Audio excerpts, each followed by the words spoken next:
Hello everyone, welcome back to our channel Sparks of Knowledge. In today's video, we are going to create a password generator application using Python and the tkinter library.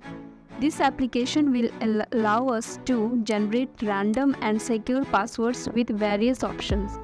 This Python code creates a password generator application using the tkinter library for the graphical user interface. It allows users to generate random passwords with various options. Let's break down the code step by step. So let's dive into it.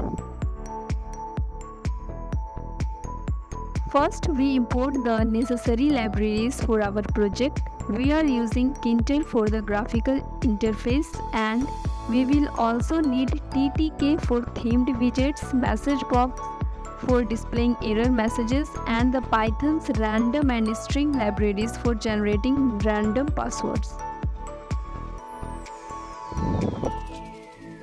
Our generate password function is responsible for generating random passwords based on user-defined options.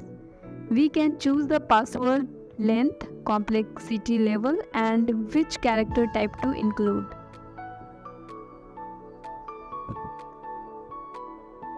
We have also defined a function called generate button click, which will be called when the generate password button is clicked. It retrieves user inputs, calls the generate password function, and displays the generated password or an error message.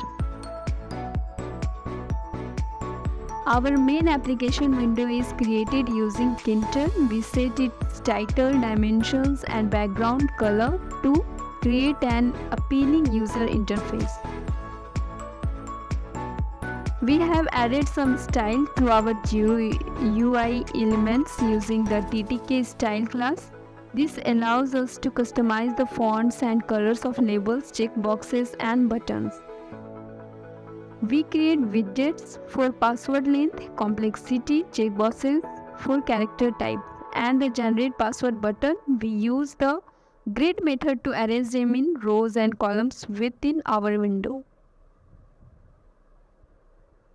The generate password button, when clicked, triggers the generate button click function to generate a random password based on the user's preferences. We display the generated password or error messages in a label widget. This label is configured with fonts, foreground color, and background color for better readability. Finally, we start the main event loop of the tkinter application using root.main loop, which keeps our GUI responsive to our interactions.